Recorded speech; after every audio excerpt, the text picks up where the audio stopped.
Welcome to the deep dive. Today, we're doing something a bit different. Not piles of data, but a single story. We're exploring friendship, specifically one connection that's lasted, believe it or not, 40 years. Yeah, and our source is quite personal. It's someone's own chronicle, Ah. looking back on this really deep bond. And our mission here, well, it's about understanding what makes these long-term friendships tick. What helps them survive and even thrive over decades. We're hoping digging into this one example might give you some insights into your own important relationships. Okay, so where does this story begin? Right, let's rewind. It starts around 1977. The place is New York City. Okay, big city vibes. Exactly.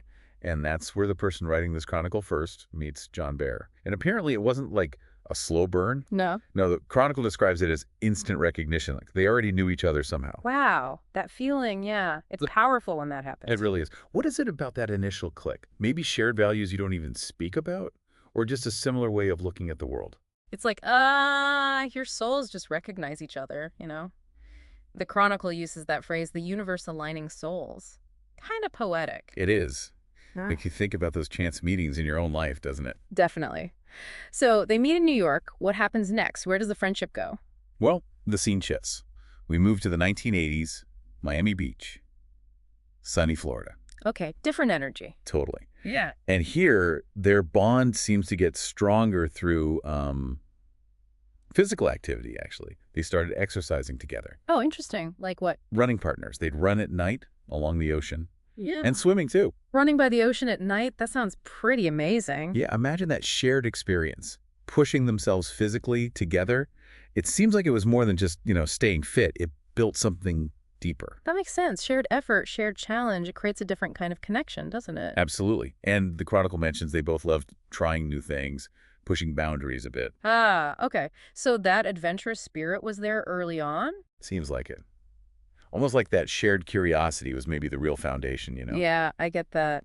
So this interest in new things, where did it lead them? Well, this is where it gets quite fascinating. They ended up exploring some similar yet kind of separate paths. Okay. The chronicler talks about reading an article about using sound to explore consciousness. And this led them to the Monroe Institute. Monroe Institute. Right, they work with sound frequencies and awareness states, yeah. Exactly. So the chronicler gets drawn into this world of, like, inner exploration through sound. Okay.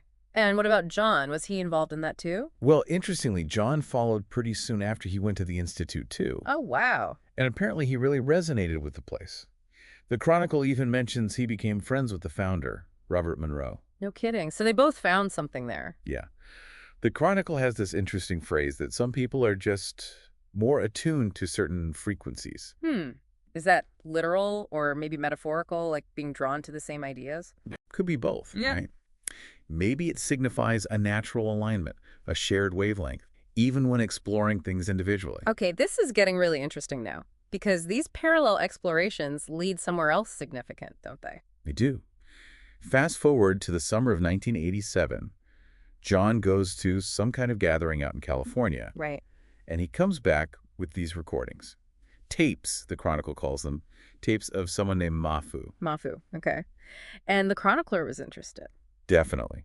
Because they were already exploring what the Chronicle calls subtle arts, so naturally curious. Makes sense. But here's the kicker, the really synchronistic part. Uh-huh.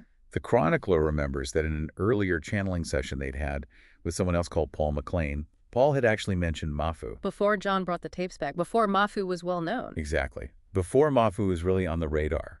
It's these little connections, these threads, as the Chronicle puts it. So if you wonder, Whoa, that's pretty wild. These pre-existing links showing up makes you think about how things might be connected in ways we don't always see. For sure. So while all this exploration of consciousness is happening, John is also on a very different, very grounded path, isn't he? Right, Rolfing. Tell us about that. Yeah, exactly. John got deeply involved in Rolfing. It's also called structural integration. He spent decades doing this work. And Rolfing it's more than just massage, right? Oh, definitely. It's not just about rubbing muscles. Think of it more like reorganizing the body's structure. releasing tension in the fascia, that connective tissue web throughout the body to improve posture, movement, energy flow. Okay, so it's about the whole system, getting everything aligned and working better. Precisely. And the Chronicle mentions John discovered it way back in 1973. He tried it himself and was just amazed at its results. That personal experience must have been powerful. Absolutely. It clearly sparked something. He didn't just benefit from it, he committed to it.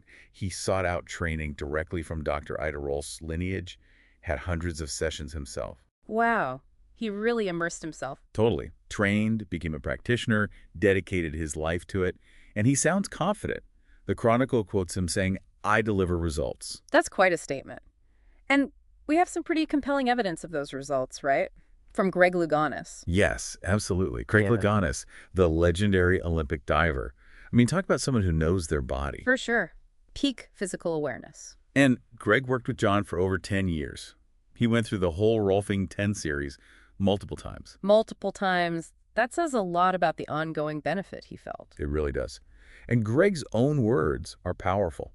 He calls the work progressive and powerful, saying it leads to genuine lasting change. Lasting change, that's key. And he also points out it's not passive. You, the receiver, you're part of it. It's a partnership. Right, you have to be engaged in your own healing or well-being. That's a really important point. Totally. And think about Greg's context, too. He's been living with HIV for many years. He says John's work helps him stay deeply in tune.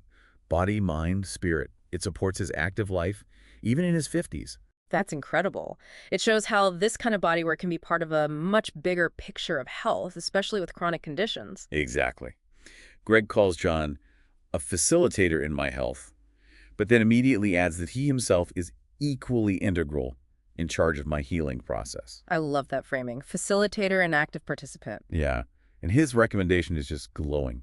He calls John's bodywork the best gift you can give yourself. Describes John as terrific, dedicated, and unique. You can't get much higher praise than that, especially for someone like Louganis. Definitely not. So, okay, we have these parallel tracks, consciousness exploration, deep physical work with Rolfing. Through all these years, different paths, different places, what kept the friendship itself strong? Well, the Chronicle really emphasizes that they stayed in touch, despite the years, despite the miles sometimes separating them. Just consistent contact. Yeah, seems like it. An ongoing commitment, maybe unspoken sometimes, but there. And fueled by that shared journey of discovery, even if they were discovering different things at times. Witnessing each other's growth, maybe? Even from a distance. That seems to be a big part of it. A shared curiosity about life, about themselves. And then there's that amazing story about finding the old recordings recently. Oh yeah, that's wonderful. They stumbled upon tapes of their very first channeling sessions together. Accidentally. Totally accidentally, looking for something else entirely. And suddenly there's this echo from their shared past. Like a little nudge from the universe. Right. John was apparently amazed they even still existed. It just highlights the huge span of time we're talking about here. Decades. And the Chronicle describes the recordings as what? Rusty? Yeah, rusty. But there's this sense of pride, not in being perfect, but just in having done it, having dove in together. That's great, like learning to ride a bike, the Chronicle says. It's not about being graceful immediately. Exactly. It's about the willingness to try, the shared effort, that vulnerability maybe. Yeah. It reinforces that idea of a friendship built on trying things together, stepping out of comfort zones. And the Chronicle mentions this silent knowing between them, that deep history that doesn't always need words. It's just embedded. That's the magic of really long friendships, isn't it? That shared history becomes part of you. It really does. Oh, and there's another little detail about John, his music collection. Oh, yeah. Hundreds of CDs. Just another hint, maybe, at his attunement to vibrations, to rhythm.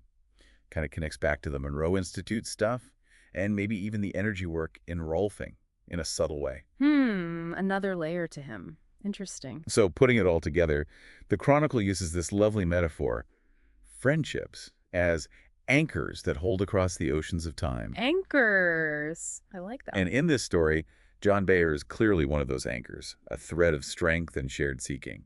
It shows how friends can provide that stability, that continuity, as life changes around us. So this 40-year bond, it's more than just a nice story, isn't it? It's kind of a case study in connection. Absolutely. It's a testament to how deep and complex human friendships can be. Which brings us to you, listening. This story, this chronicle, It kind of prompts a question, doesn't it? Inspired by something called the Dragon Trial in the source material. Yeah, it makes you think. What about a long friendship in your own life, one that's really lasted? What are the qualities, the shared moments, the anchors that have kept it strong for you? What's allowed it to weather the storms? It's worth reflecting on, right? Definitely. And maybe consider this, how shared exploration, even in fields that seem totally different like sound therapy and bodywork, in this case, how that shared seeking can create these incredibly strong, lasting bonds, something to mull over.